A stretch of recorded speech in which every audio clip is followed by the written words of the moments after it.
All right.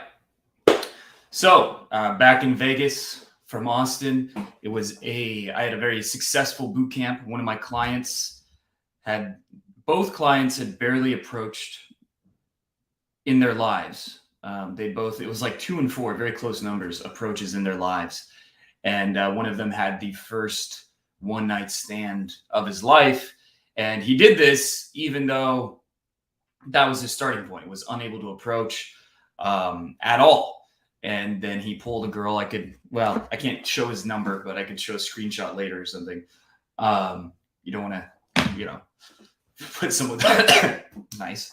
My name's General Grievous, by the way. You don't want to put, I have COVID. It's the end of the world. But anyway, it was his first pull from cold approach. And that's obviously really cool to have on a boot camp, to show someone that this thing they thought was impossible is actually possible. And it's not as hard as you think it is, right? That initial getting out of your comfort bubble, your box, getting out of the box life we live. We're looking into a box, the computer, and then we're stay in the box of our house and then go into another box for work. Getting out of that and going to actually, let me put on focus mode just to get rid of notifications. But getting out of that is difficult. It is not easy. And seeing someone, yes, getting laid is cool, but seeing someone, break out of their shell, basically. Seeing someone have that experience of social freedom is one way to put it. It's very meaningful. I think that's the best part of my job. Whether or not they get laid is good for knowing that I'm getting tangible success, right? Because I could be a confidence coach and they seem confident, but their life doesn't actually change. That's a problem to me. However, it's not the getting laid part that is the most rewarding. The most rewarding part is the fact that you see that change. You see their belief system change and become more positive. You see their energy change and they become more charismatic and outgoing. And it's not like, they go from 0 to hero and immediately, although occasionally that happens. It's not usually that. It's more, you see the parting of the clouds. When you see the ray of sunlight through the clouds, you see that there's potential and you see that there was a shift in their mindset. Now, with that said, in this video, I'm going to be talking about the 4 of the 5 triggers for sexual attraction. I already recorded one of them. This is the next 4. This is actually going to be for a product.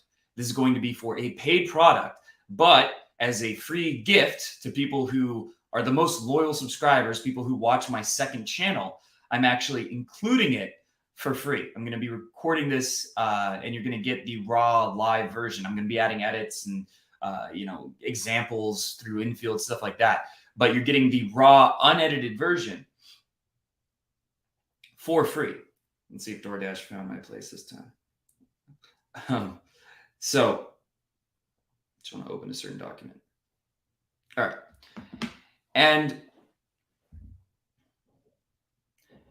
And so this is basically a special treat.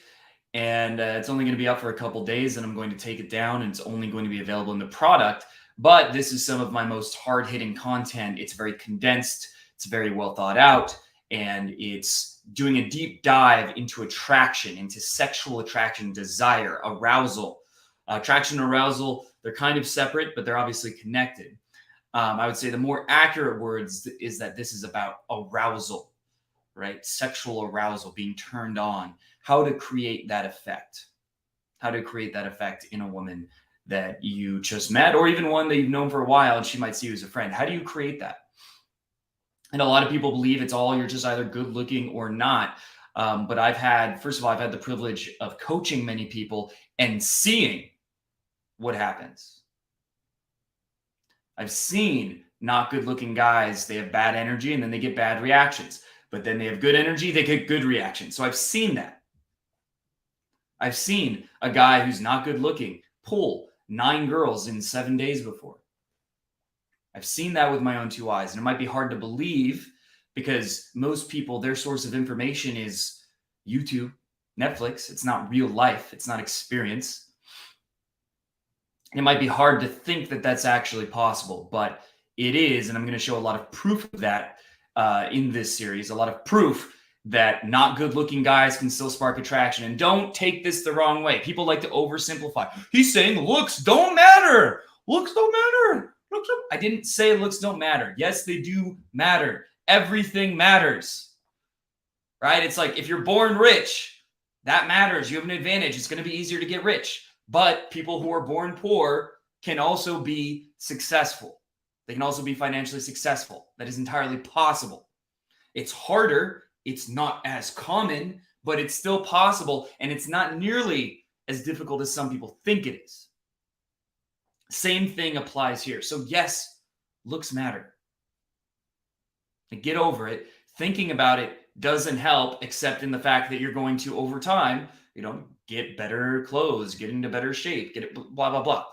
Sure, do that, but don't expect it's going to fix all your problems, because it won't. I've had plenty of good-looking clients who can't get laid at all. I know plenty of examples of that.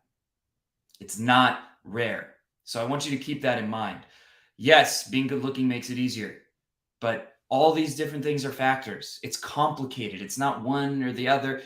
Just embrace the fact that it's not so simple. Reality is not simple. Our brain likes to make things simple. That doesn't mean they actually are. So in this series, we're going to talk about 4 of the triggers for sexual attraction, 4 of the things you can do to create that spark.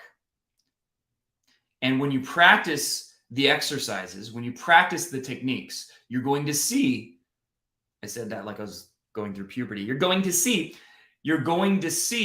women's eyes light up. You're going to hear women start saying you're cute, or you're attractive, or charismatic, and trying to find excuses to go home with you. That's going to become more and more common as you implement what you learn in this series. So I want to start with that. Now, number 1, that's actually second. So this video is going to be about eye contact. And I know right as soon as you hear that, you might be thinking, oh, I already know eye contact's important. I've heard that a million times. That's basic shit. Why did I pay for this to learn about eye contact? That is lame. That is so basic. It is so fundamental. Well, 2 things. 1, most of your results come from the fundamentals, and most people don't do well at the fundamentals. Let's go back to basketball. If you have a great shot, I don't know.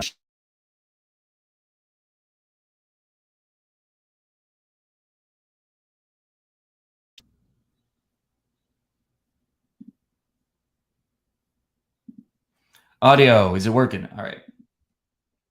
Okay, so it looks like we're good. So anyway, if you are playing basketball, if you're trying to be good, let's go back to basketball. Imagine you have a 95% shot, or what was it? Where was it going? God damn it, that threw off my entire train of thought. Okay, so most of your results come from the fundamentals. That is a fact. And most people are not very good at the fundamentals when it comes to seduction, when it comes to picking a girl up, when it comes to sparking attraction. It's kind of like, look, everyone knows that shooting is the number 1 fundamental in basketball, but we don't have an ego with basketball to say we're good at it, right? I know my shot kind of sucks, and that if I spent hours and hours practicing it, and I spent hours and hours practicing it, it would get better. And that I could gain a lot from working on the fundamentals. But when it comes to game, we have an ego. Everyone thinks that they're good with women, that they're good at driving, and that they can win a fight. Every man believes those 3 things deep down, and they're generally wrong. So you have to be able to get out of that mindset of being biased and thinking, well, if you knew the fundamentals and you were doing well at the fundamentals, then women would be all over you. You have to take some responsibility. Then you would have you would have tons of options with women. Okay. But the reality is you're probably not that good at the fundamentals. So first of all, the fundamentals are where most of your results come from. And if you don't focus on the fundamentals, working on some like magic trick, some esoteric hypnosis pattern that you're going to use to convince a girl to fall in love with you without knowing it, the October Man sequence, that shit ain't gonna work. That only, assuming that wasn't really stupid, assuming that was like a good technique, those like advanced hypnosis patterns, even if they were, you have to have good eye contact, good vocal tonality, good body language to pull them off. Because if you don't have those things, nothing else is going to be believable. Girls are not going to fall into your frame. They're not going to react to you. They're not going to take you seriously unless you have those things taken care of. So yes, eye contact, very basic, but you're probably not doing it right. And I'll explain why in this video. But secondly, there are more layers to eye contact than just hold strong eye contact. It's more than that. It's not just about holding strong eye contact. It's about the look in your eyes and the emotion you're projecting. And we'll go more into that later in the video.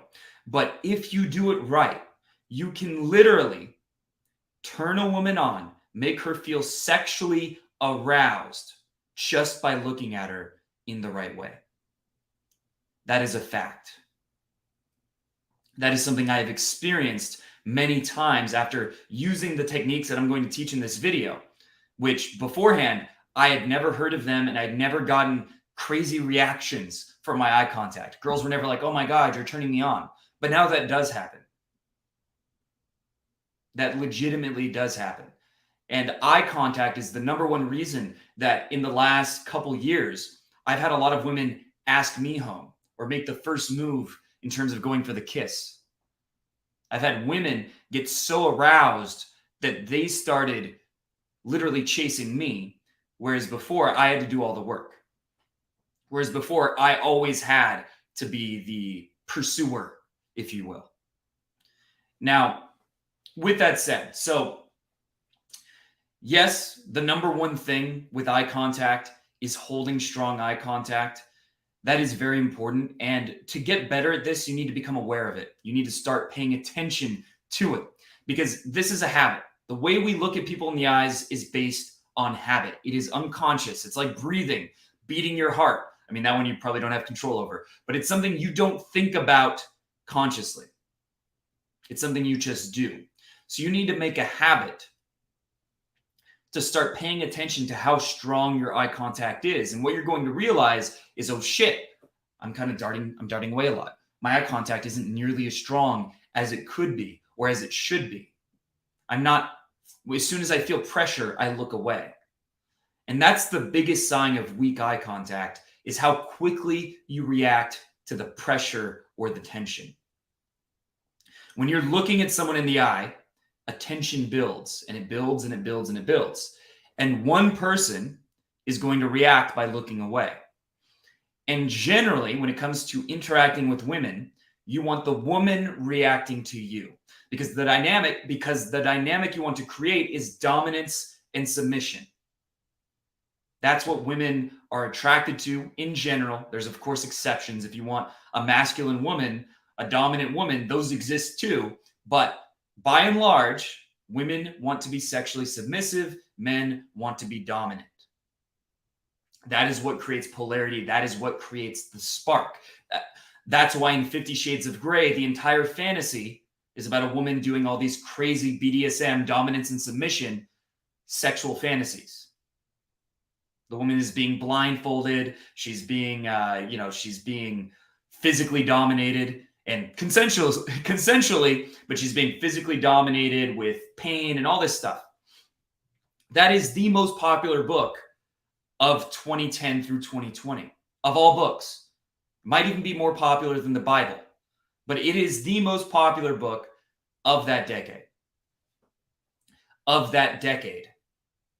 Because women are aroused by it. They are turned on by it. It's not because the story is fascinating. It's porn for women. And that's the thing. That's what women are turned on by. So eye contact is a unconscious behavioral way to show dominance. And if you're looking away more than the girl is looking away, you are submitting to her and she's being put in the dominant position. And the vast majority of women are turned off by that. Because a man who's not dominant, what's he going to do in bed? He's going to just like, so what should I do? He's going to like ask, what should I do? What do you want me to do? Hope she knows she can tell him what to do. And, you know, he's going to just be like laying there doing nothing. The male equivalent of a starfish. That's what a girl feels like you are when you're submissive. So eye contact is a very simple yet very powerful way to show that dominant energy, to make her feel this guy is the kind of guy that's going to spank me hard. He's going to dominate me. He's going to throw me on the bed. He's going to slam me on the wall and take me. He's the kind of guy that's going to make her come. That's what it projects. So eye contact is very important because it implies you are either high status or low status. One or the other. And so you do not, however, want to take this to the extreme where you never look away, because that is creepy. If you never look away, it starts to become uncomfortable. Now, you will know you're creating this effect because you'll start getting comments, right? If you're holding too strong of eye contact, girls will say, you're making me uncomfortable in a bad way, right? If they're saying, oh, you're kind of making me nervous, that could be turned on. But they're going to be stiff, pulling back, and like, you're making me uncomfortable. So if that's happening, you're forcing it too much. So I'm not saying you should look at her 100% of the time. It's more like 90% of the time. But you want her to be the one who's looking away and reacting to you more than you're looking away and reacting to her. That's the rule of thumb for strong eye contact. Always hold eye contact. Always hold eye contact strong. Whoops. Always hold. I forgot English. Always hold no cuts. Well, it's live, so I guess there are no cuts. Always hold slightly stronger eye contact than the girl you're interacting with. Slightly stronger. If she looks away, it's okay to look away as well, but she should be looking away more than you. And an exercise you can use to practice paying more attention to eye contact, to practice focusing on it, because it is extremely powerful. And like I said, it can turn a woman on by itself. They've even done scientific studies where they had opposite sex strangers stare at each other for 4 minutes, do nothing but stare at each other. And after doing this, many of them reported experiencing feelings of deep love. And 2 of these people from this experiment ended up getting married even though they were strangers. They literally ended up getting married because of the powerful feelings they experienced holding strong, intimate eye contact. So you cannot exaggerate how powerful eye contact is. It's so fundamental. We've all heard it, but most people fuck up with it. It's like handshakes. We all know it's important to make a good impression with a strong handshake, but not too strong, but a solid handshake. We all know how important it is. We all know how important it is to make a good first impression with a strong handshake. But how many people fuck it up? How many times do you meet someone how often do you meet someone and their handshake is flimsy? It's like a dead fish. That's usually girls or men. It's like they're trying to over dominate you and prove how powerful they are, which comes across insecure. So just because it's a fundamental doesn't mean that it's common knowledge, or what is it? Common knowledge is not common. Common wisdom is not common, something like that. Just because we all know it's important doesn't mean that we do it correctly. So that's number 1, is holding slightly stronger eye contact than the woman. And the way you can practice this is pay attention to the color of her eyes. So look at her and think, what color are her eyes? Brown? Are they light brown, dark brown? Whatever. Look into the color of her eyes. Focus on that. Focus on the size of her pupils. That's another thing you can do. Are they small or are they wide? And as a bonus, if she has large pupils, you can call her out and say, your pupils are really large right now. Are you on drugs? And she'll say, no, I'm not on drugs. Well, you know what the other reason that pupils get large is, right? She's like, no, why? Well, it means you're attracted to someone. So that's another way you can build some sexual attention, is by calling her out on having big pupils. But anyway, you can pay attention to the color of her eyes and to the size of her pupils. Those are very simple ways to get better at holding strong eye contact. Now, what else? Let me look at my notes real quick. Sorry about this. Sexual eye contact.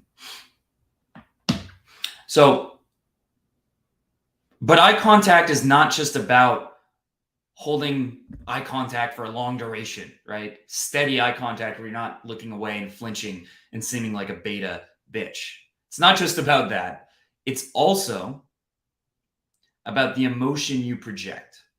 So Paul Ekman, I believe his name was a psychologist who studied the fundamental universal human emotions. And he would show pictures of just someone's eyes. And just by seeing people's eyes, we can feel the emotion they're experiencing. You can tell whether someone's afraid, whether they're happy, turned on, etc. Whether they're disgusted in you, you little worm. You can feel the emotion that's being projected.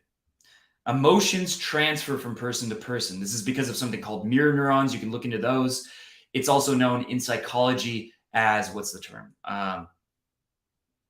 It's known in psychology as emotional contagion, which means that our emotions are contagious the same way that like coronavirus is contagious. It spreads from person to person. A common example is, why do they do laugh tracks in shitty sitcoms?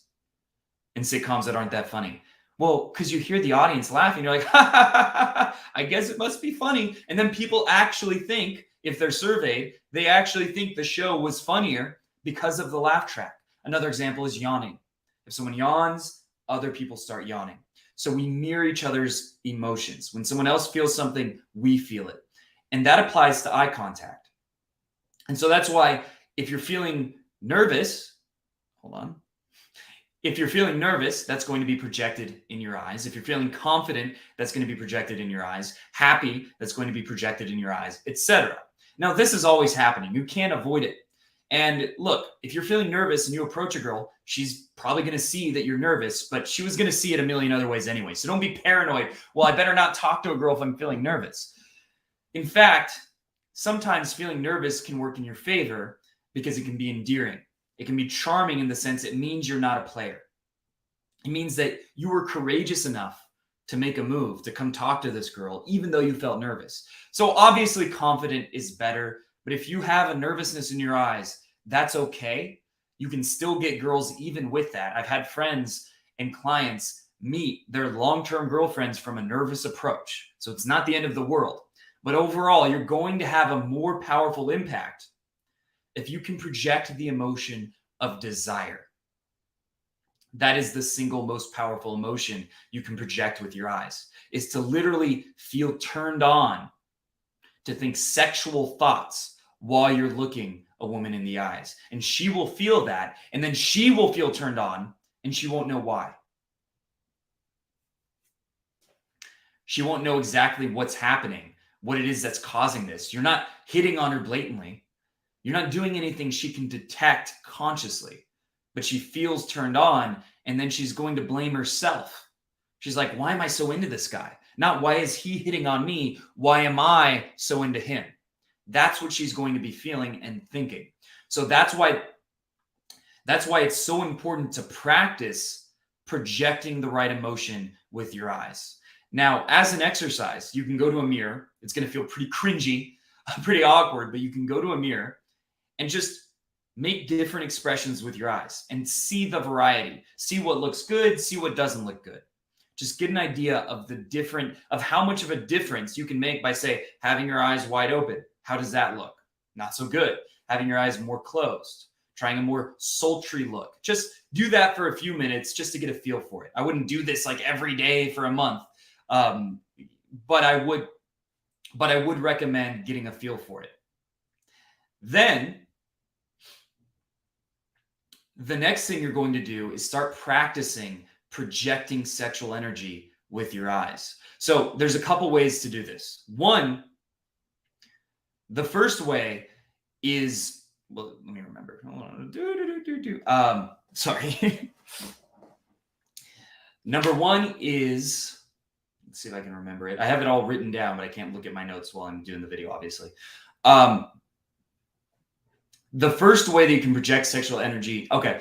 The first thing you can do is use your conscious mind. So when you're looking at a woman, think thoughts like, I want you.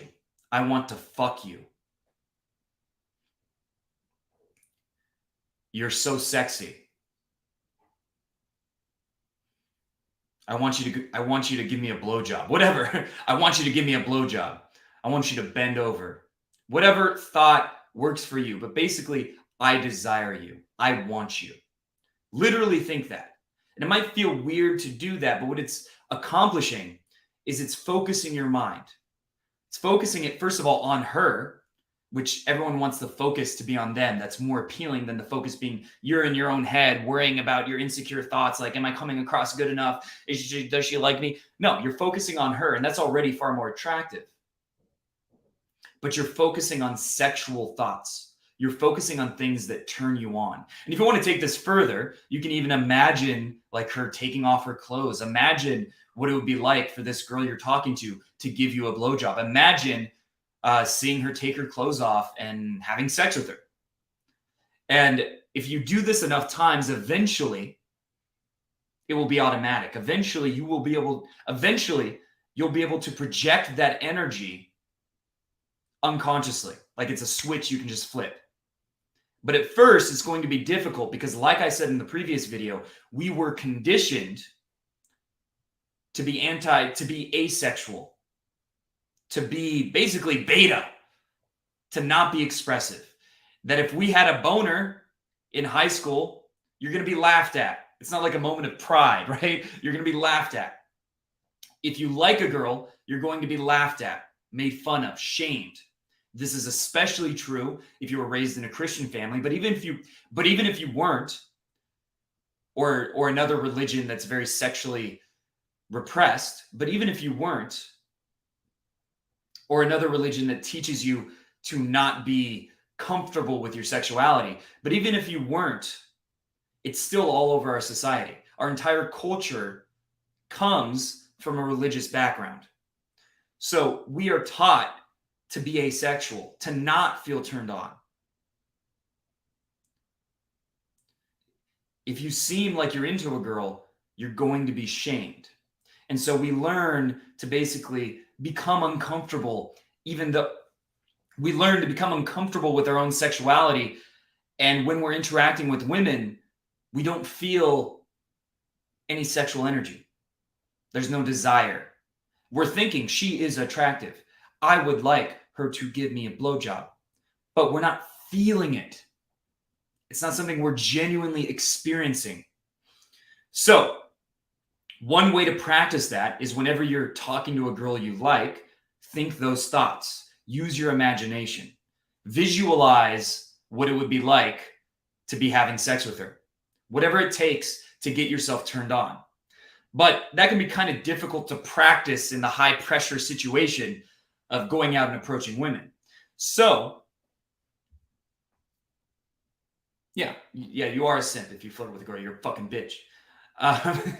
So the other aspect to this, so that's why you can also practice this at home. This is an exercise that might sound a little weird, a little pervy, but if you do this for a couple weeks, and especially if you do this for a month, just 5 minutes a day, 5 to 10 minutes per day, you will find that you have control of your own sexual energy. That you have control of your sexual energy.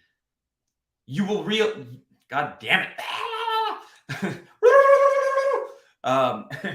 You will realize that you have control of your sexual energy, that you can feel turned on whenever you want to, that you can project that energy, and that will cause your interactions with women to have that spark.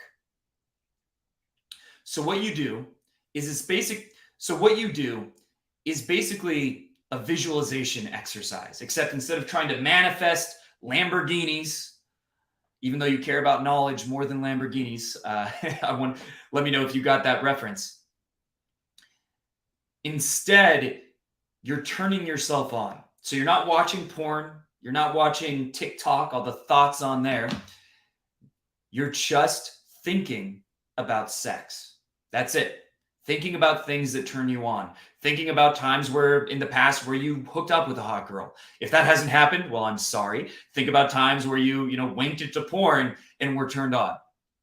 Think about girls that you think are sexy. Imagine them getting naked. Imagine doing things to them of a sexual nature. Imagine hooking up with them. Imagine having an orgy, right? Maybe, Ana de Armas and some other, I can't think of another, and Emmy Rossum are having a threesome with you. Imagine that. And the goal is just to feel aroused, to literally feel turned on. And if this is hard for you, pun intended, if this is hard for you, that means that you're very repressed sexually. And that means you need this exercise that much more. But you're going to keep doing this, but you're going to do this every day until you start to feel that you have control over the ability to feel turned on. And basically, you take this exercise from just being alone, visualizing, to real life. So when you're going out to a club, you start thinking more sexual thoughts. When you're talking to a girl you like, you start thinking these same kind of sexual thoughts. You go through that visualization while you're talking to a girl. And you'll start getting comments about how charismatic you are, about how attractive you are, about how a girl is feeling butterflies in her stomach. That's how you know you're doing this right. And you project this energy through your eyes. So you're still holding strong eye contact. That's a big part of the equation. But you're not only holding strong eye contact, you're also intentionally projecting sexual energy. All right, we're up to 7 viewers. That might almost be a record for this channel.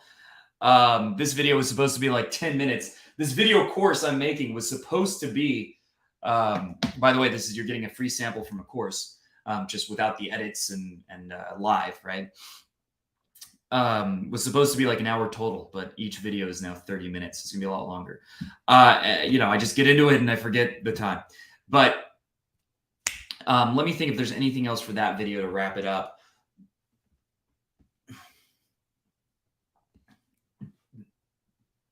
All right, so there's a PDF below that you can download to get a written version of these exercises. But it's important to keep track of them in some way, because there's going to be a few exercises that you're doing.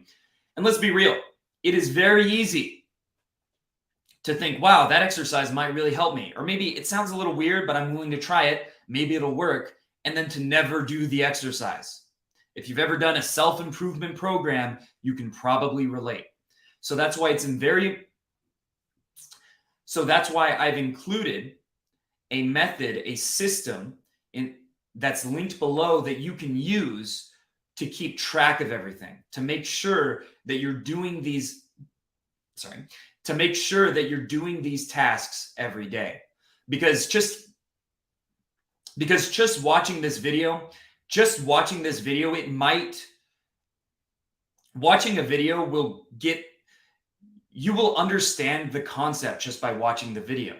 And you might take it in and start using the concepts to a certain degree. It'll definitely help. But to get most of the value, to really implement these things in your life, you have to practice them. Just knowing the concept is not enough. You have to practice them to get the most out of it. So make sure that you do the exercises, follow the system that I've laid out for you. And then within a month, And then if you have the patience to do that for 1 month, I guarantee the way women respond to you will never be the same. All right, that wraps up the eye contact video.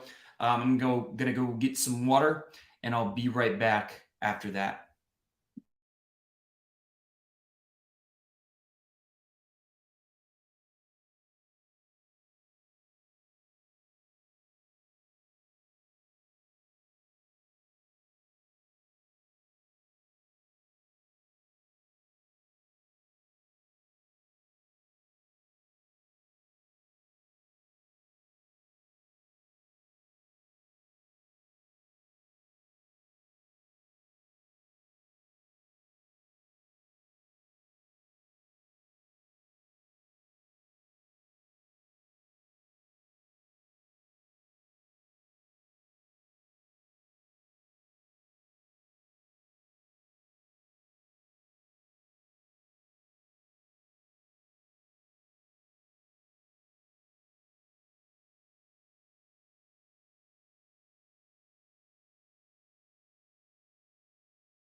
All right.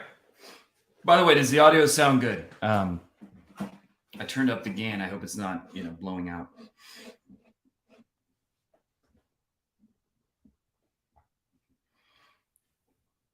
And if anyone has any questions, now would be a good time to ask before I get into the next topic. And I'm going to try to do 2 more. It sounds good. Okay, glad to hear it.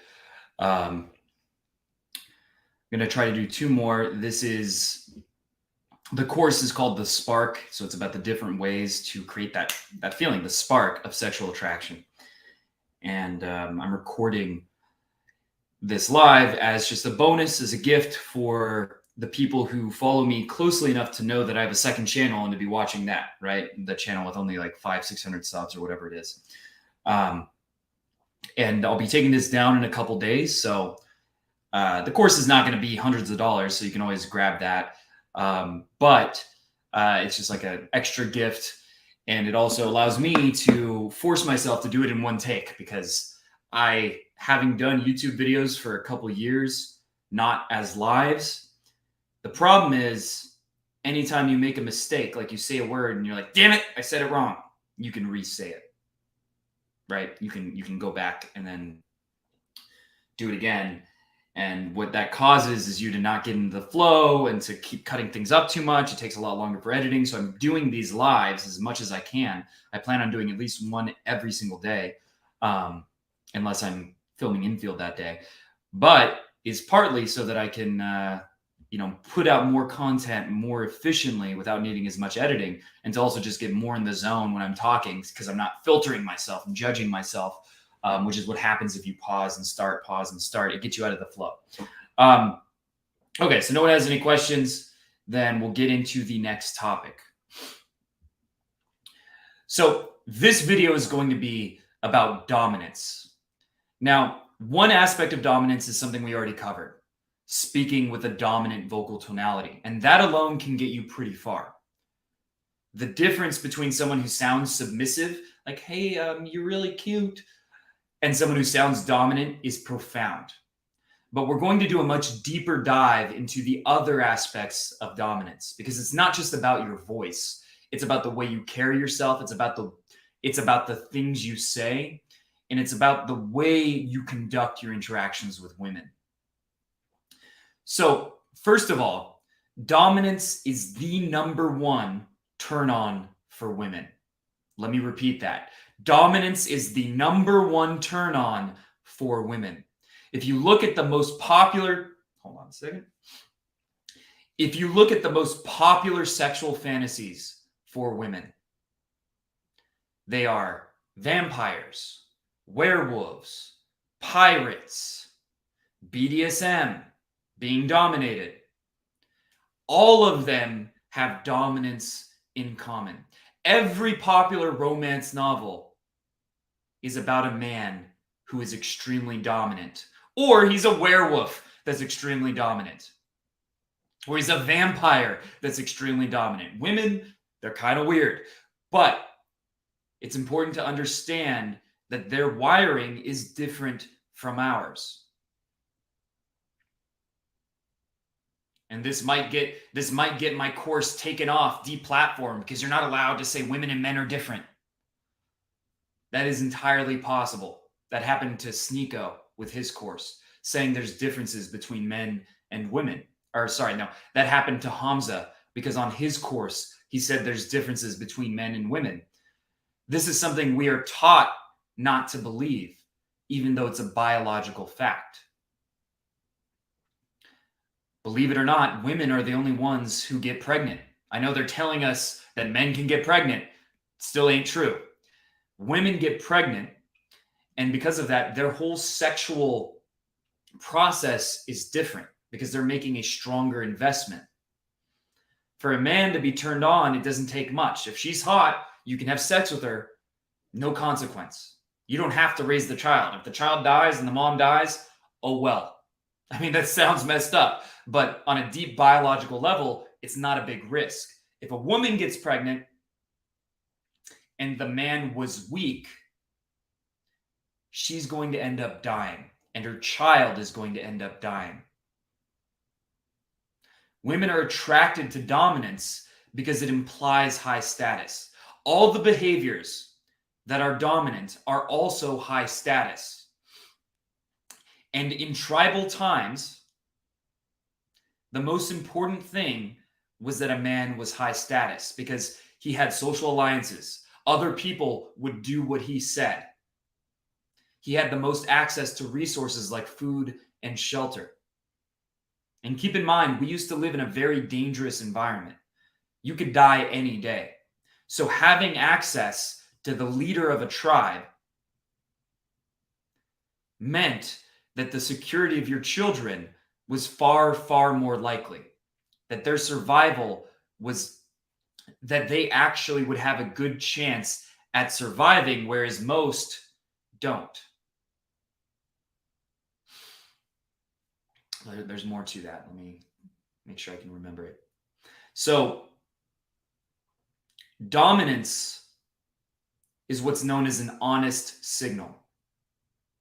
An honest signal is something that cannot be faked, but shows that you have a particular trait. So whether strength, having big muscles, is an honest signal that you're physically strong. Dominance is an honest signal that you're high status, because low status members of a tribe could not get away with acting dominant.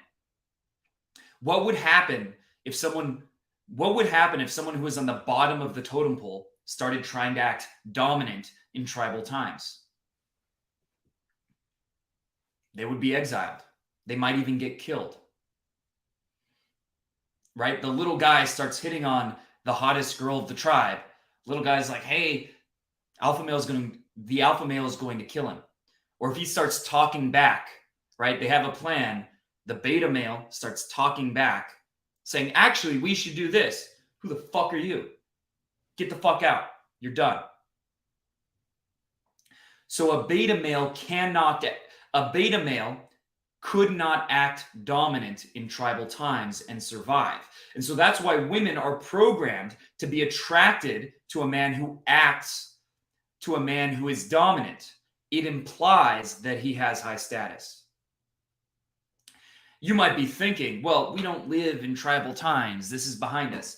Our brains have not changed much at all in the last 100,000 years. Our brains, evolution takes place very, very, very slowly. If you were to take someone from 100,000 years ago, give them a nice shave, put on some Armani, they would look just like someone today. And their brains would be no different. Our brains have not changed. That's why, for example, sugar is awful for us, but it was a scarce resource back in tribal times. It was very rare. So it's addictive. It tastes very good because if we found it, we needed to consume it because it was so rare. Now in the modern world, we're all becoming fat because sugar is everywhere and it's still addictive. So our environment has changed, but the things that make us feel particular emotions have not. So the things that make women feel turned on have not changed. But the good thing is that our environment has changed. And now today, if you start stepping up to the plate, if you start acting dominant, a girl might reject you. A guy might act meanly towards you. A guy might not treat you with respect, but you're not going to get killed. Nothing of substantial negative consequence will happen. And that's important because what it means is that you can show your brain that you actually are high status. So you can start doing things, and we'll talk about what those things are, but you can start doing things that are dominant, and there will be no significant consequences. And then when you survive, and then when nothing bad happens, even though you were acting like you had high status, your brain will start to make the shift to believe you actually are high status. Yeah, I've done worse with girls in front of their boyfriend. And, sometimes they would confront, but that's the worst that's ever happened. And usually they don't do anything. Obviously, don't do that like in an alleyway in the middle of the night and be like, hey, mama, your boyfriend needs, you're too good for your boyfriend. Don't do that. But other than that, it's not usually going to be an issue. Anyway,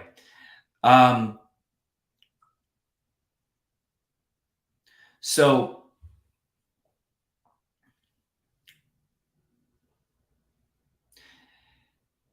and by the way, to an extent, all the other exercises in this course are teaching you to be comfortable with dominance.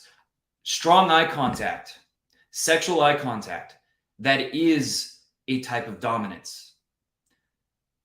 A deep voice, speaking with a masculine vocal tonality, that is a type of dominance. But there is more to it. So we're going to go into some of the other things that you can do. But what I want you to understand is that at first, doing any of these things that makes you seem dominant is going to be uncomfortable because your brain, even approaching a girl, right? Approaching a stranger. Why does it make us nervous? Because our brain says, no, you're not on top of the totem pole, bro. You're on the bottom. You're on the bottom. Don't do that. You're low status. You can't get away with that. You're going to get beaten with a club. That's what your brain thinks. That is literally what is going through your mind emotionally and subconsciously. But after you approach a few women, you start to see, okay, nothing bad happened. It wasn't a big deal. And eventually, there's something called the winner effect that starts to take place in your mind. Jordan Peterson talks about it with lobsters and how lobsters, once they win a fight, they win more fights in the future and they become more dominant because their brain chemistry has changed. Well, this has also been studied with other animals and even humans. Here's a great example. They did a study where tennis players were measured before a game for their different neurochemicals. And then after winning, it was found that the hormones associated with status, serotonin and testosterone, they increased substantially. What does that mean?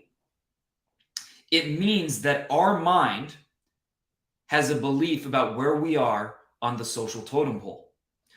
It has a belief unconsciously about where we are on the hierarchy. And if you start winning, if you start doing things that a dominant person could only get away with, then your brain starts to see you as going up the rungs of the ladder. And your brain chemistry literally changes to reflect that. So we are designed to have our status be flexible. Because a lot of people think, well, the alpha male is the biggest, strongest ape or chimpanzee or whatever animal, right? That's not always true.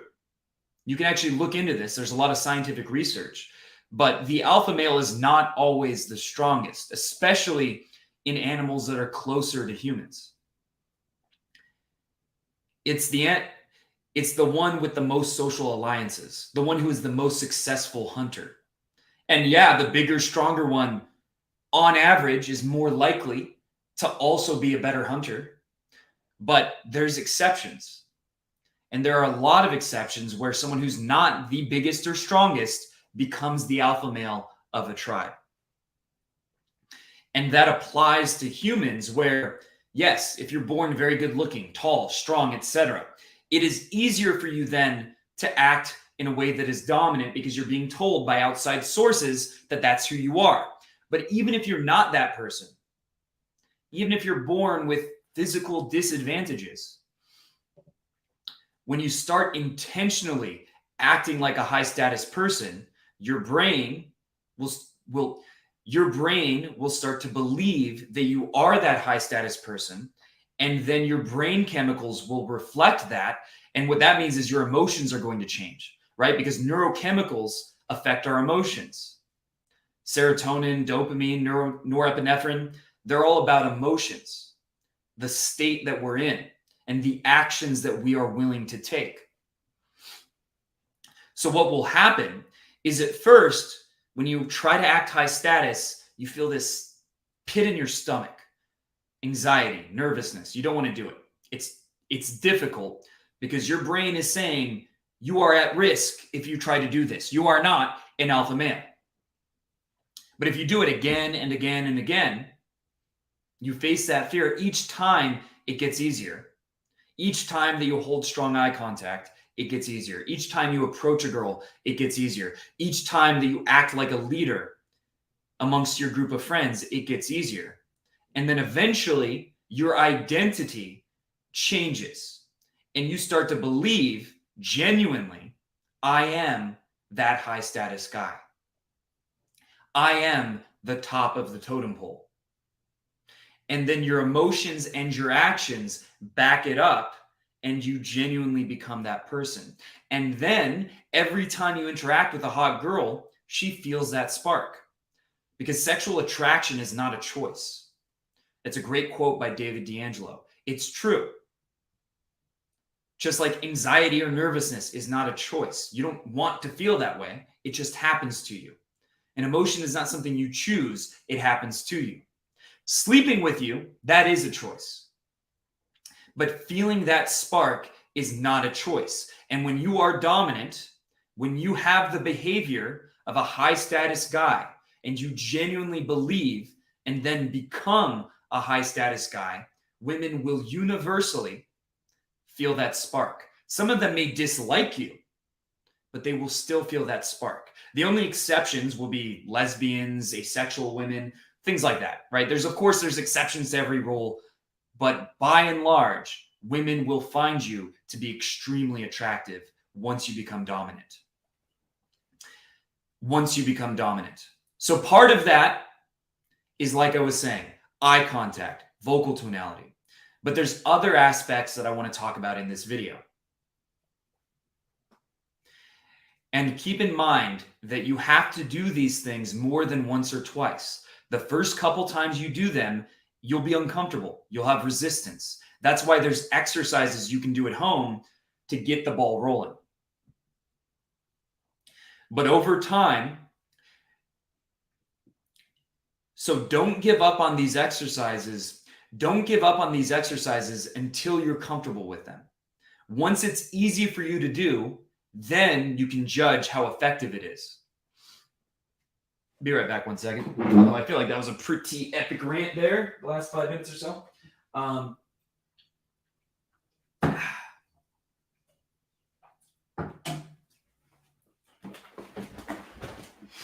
right. So,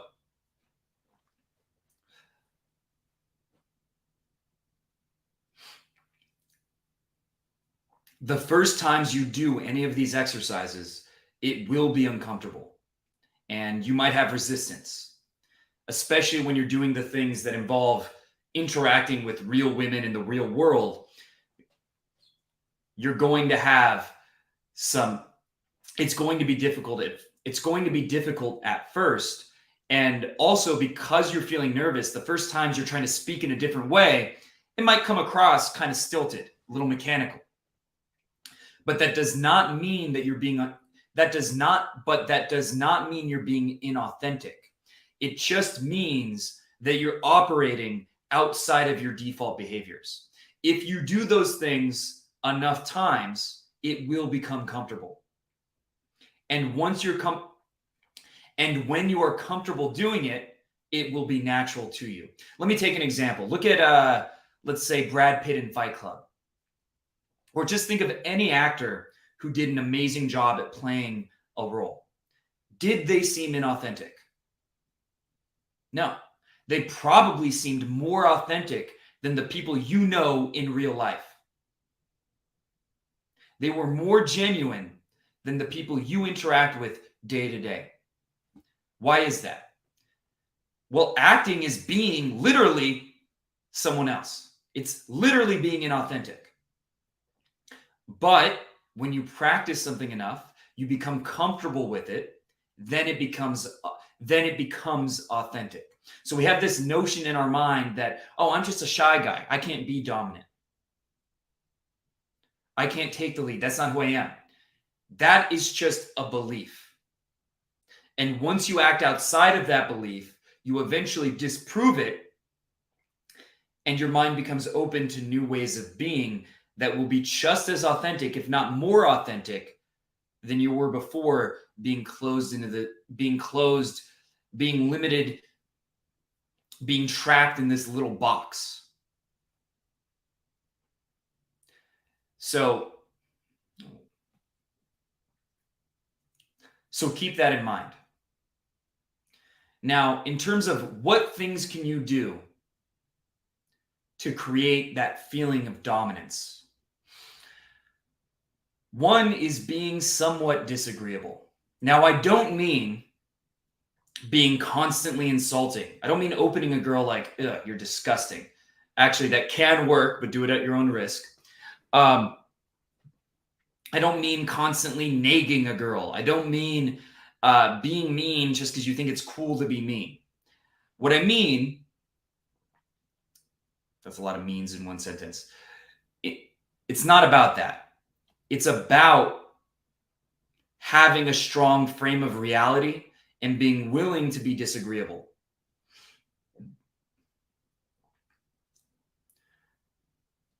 So, as an example, if a girl says she's from California, you can just reply, that's a red flag. That's a red flag. And she'll say, what? Why? Don't worry about it. It's nothing. And then you move on to the next topic.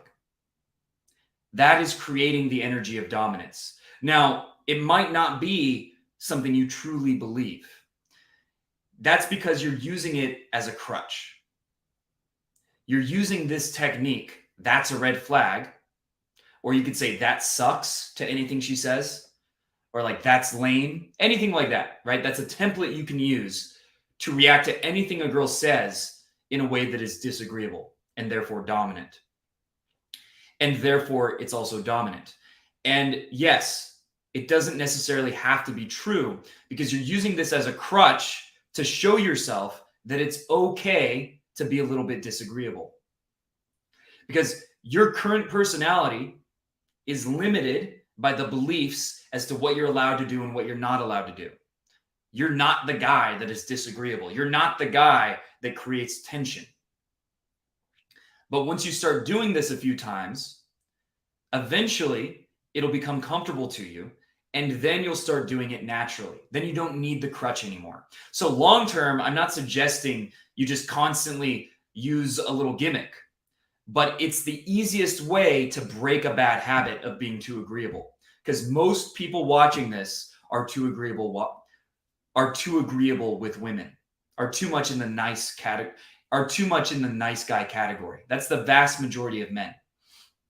So this is a simple exercise that you can use to practice being more dominant, not being so agreeable.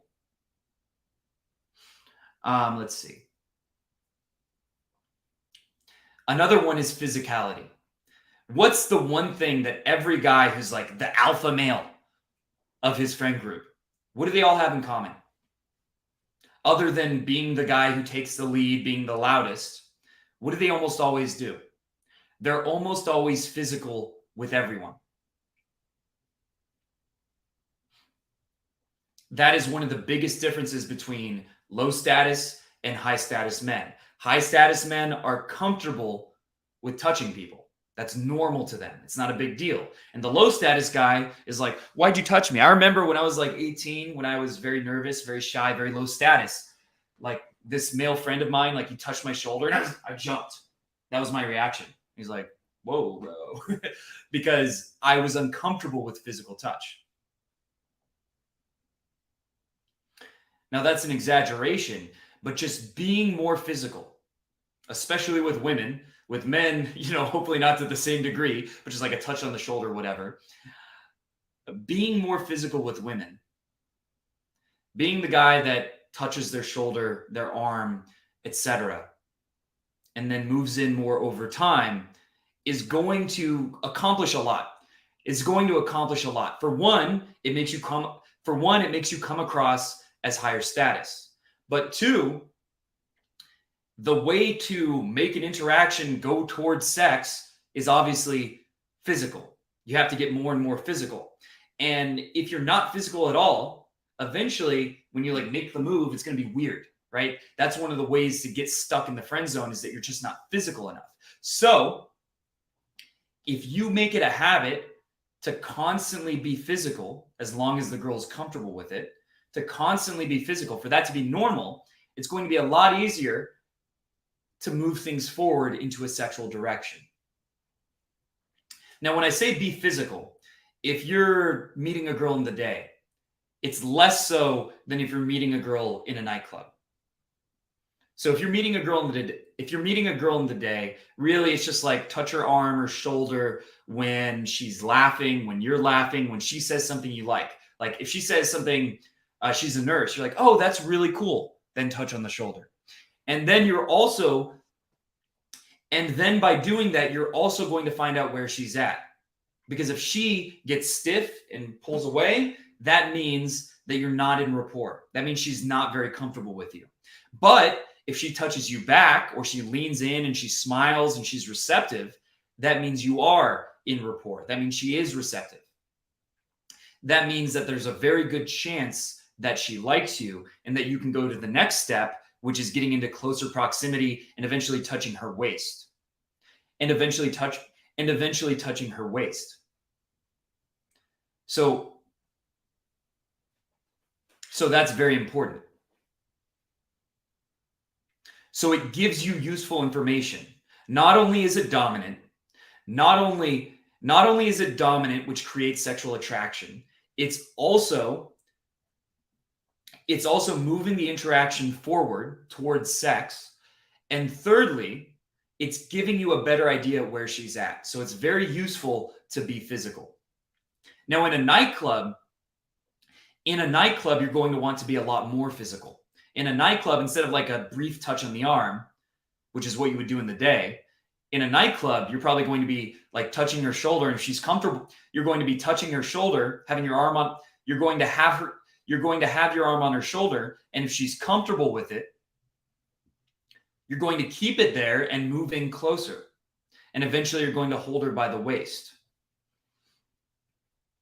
Because a nightclub, it's more appropriate to be physical and it's kind of more necessary.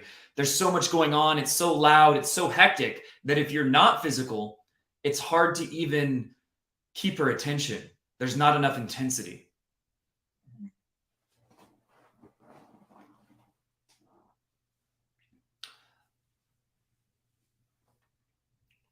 So anytime you interact with a girl you like, you should at least be touching her arm politely or her shoulder whenever she says something you like, or she's laughing or you're laughing, at the very least. And if you're not doing that, it's going to be hard to come across as dominant enough. Now, obviously, if it's a girl you work with, you got to be careful with this and rely more on the other aspects and rely more on the other ways for sparking attraction.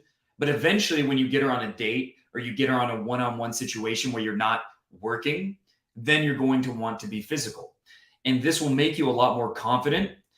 It'll help you escalate and not get into the friend zone and not be afraid like, oh, do I make the move? I don't know if she likes me. Well, if you're being physical and you can tell she's okay with the first level of physicality, then it's a lot easier to go in the next level, which is generally like holding a girl by the waist and like being very close to each other.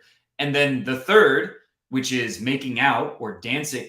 And then the next level, which is dancing or making out, that becomes comfortable as well. So it helps in so many ways that it's very important you practice this. It's very important that you practice this. It's very important that you practice. I can't say this right. I don't know. It's bothering me the way this sounds. I don't know why. It's very important that you practice this repeatedly. So it's very important that you're doing this all the time, that you're getting comfortable with being physical. What else do I have about physicality? And one of the things I've noticed is pretty much every guy I meet who's really good with women is extremely comfortable with physicality, and he's generally very physical. Now, there is one thing that I want to mention with this. Actually, that'll be for the next video. Sorry. Just in case I forget. One thing I want to mention is you're the first to physically escalate, but you're also the first to back off. So if you're touching a girl for a while, you're also going to be the first one to take a step back. And basically, you're giving her room to pursue you. Or if you're kissing a girl, you're the first to end the makeout and let her want more, because you don't want to come across as clingy or too pushy. But anyway, every guy I've met who's good with women, every guy who pulls hot girls on a regular basis is comfortable with being physical. There's almost no exceptions to that. Now, the next thing you can do that makes you dominant, that's very important, is leading, is being a leader. And this means when you're interacting with a woman, let's say you meet her at a park and she stops and you're talking to her. Okay, let's say you've been talking for 10 minutes and she's laughing at everything you say. It seems to be going very well. Is it actually going well, or are you fucking up? You've been talking 10 minutes. You're fucking up, because eventually it doesn't feel like it's going anywhere. Think of seduction like a dance. If you're just doing the same little move again and again and again, the same little like half-ass move where it's not very intimate, you're not doing anything special again and again, well, you're the one who has to take the, as the man, you're supposed to take the lead. And if you're not leading her anywhere interesting, she's going to get bored. You're the one who approached her. As the man, as the one playing the dominant role, you have to take the lead. And so if you're just talking to a girl for 10 minutes and you haven't moved it anywhere, it's going to be like that dance that's going nowhere. And instead, you need to move her around the dance floor, do different moves, escalate things. So if you're talking to a girl for more than a couple minutes and it seems to be going well, you should be moving it forward somewhere. So let's take the park example. Hey, let's go sit at that bench. And then after you've talked at the bench for a while, hey, let's go get a coffee or let's go get a drink. There's a place nearby. You should be leading.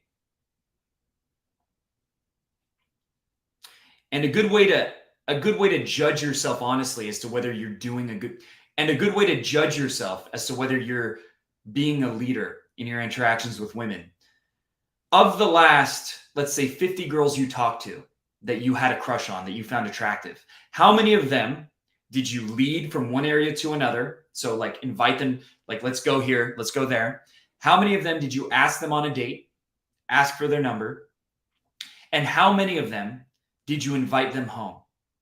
Like, hey, let's go back to my place. I have this cool drink. Hey, let's go back to my place to watch a movie or whatever. How often did you do that? And if the answer is not much, and if the answer is rarely or never, then you're not leading enough.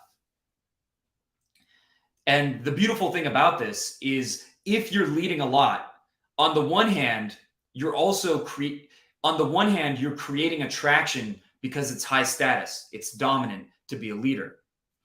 You're also, just like with physicality, you're finding out her level of compliance. You're finding out, is she receptive? Does she like me? If she won't follow you to the park bench, there's a good chance that she doesn't like you. So you're getting useful information. But most important, but even more importantly, you're leading things towards sex. You're moving things forward. Not only are you building attraction, but you're also doing what's necessary to eventually end up in a bedroom with the girl. If you're not leading, and I've done a lot of boot camps, I've coached hundreds of guys in person, and the number one difference between the guys who get laid and the guys who don't is that when I tell them the number one reason that these guys aren't getting laid is not that they're not charismatic enough or they don't lead. They just don't lead. Their interactions go nowhere, even when the girl likes them.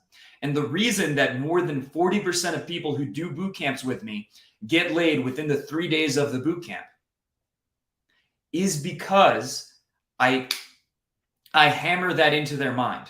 Lead, lead, lead. They're talking to a girl. I say, go dance with her, right? I'm like, go dance with her. I tell them what to do and push them to get comfortable with leading.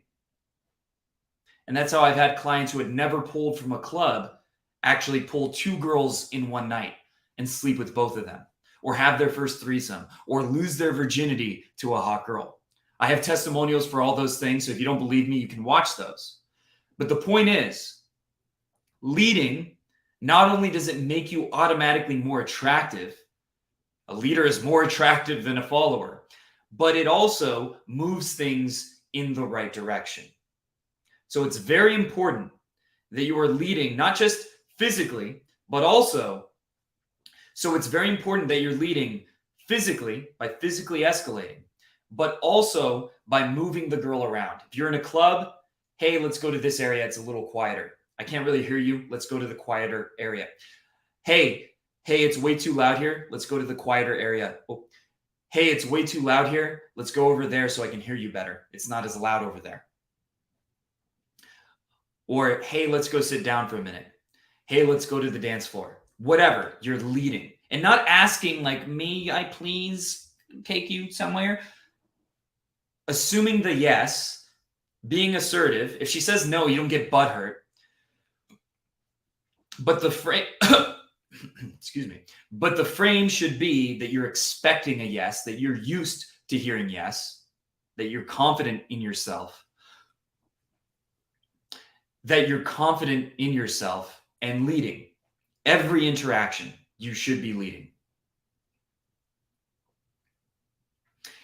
And after you've led a girl around the club, then eventually, hey, I'm hungry. Let's get some food. I have a frozen pizza. Let's go make some pizza. Or I have pizza back in my place. Let's go get some pizza. Or whatever. Or, hey, have you ever played foosball? I just got a new foosball table. Let's play around.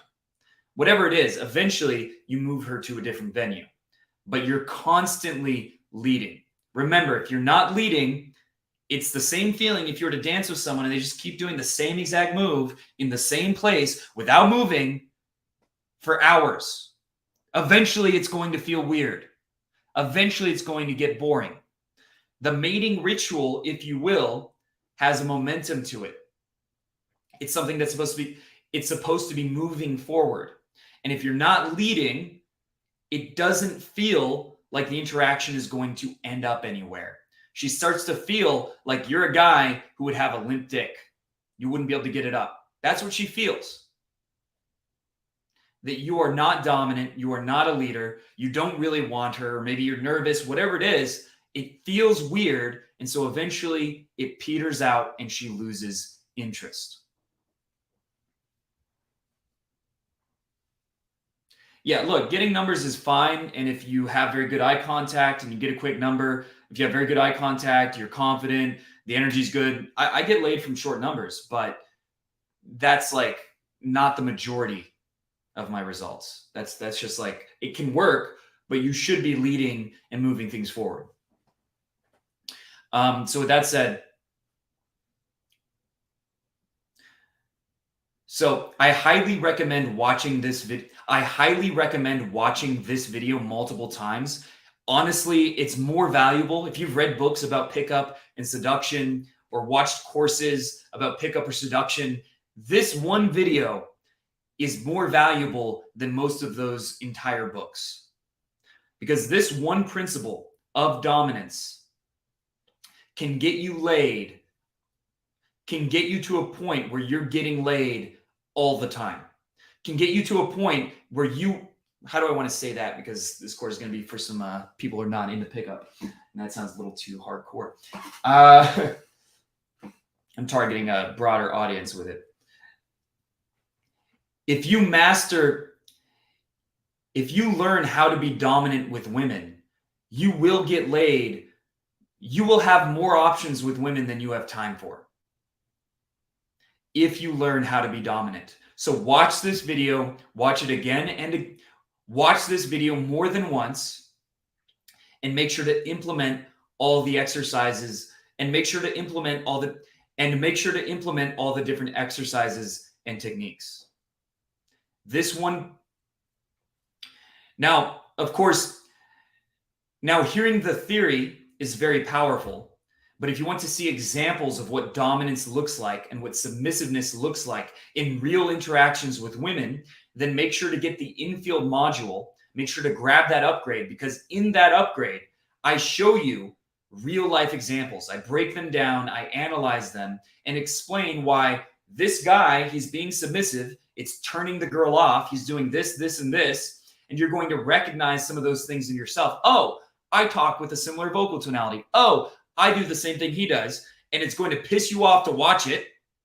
It's going to be uncomfortable, but it's going to be a very powerful learning experience, because you're not just learning the theory, you're actually seeing it in real life.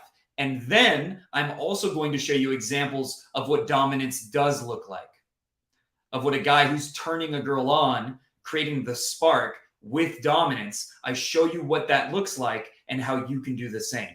So if you want to go deeper and learn, so if you want to go deeper into this and learn everything, so if you want to go deeper and learn the ins and outs of how to be dominant with women, then make sure to get that module.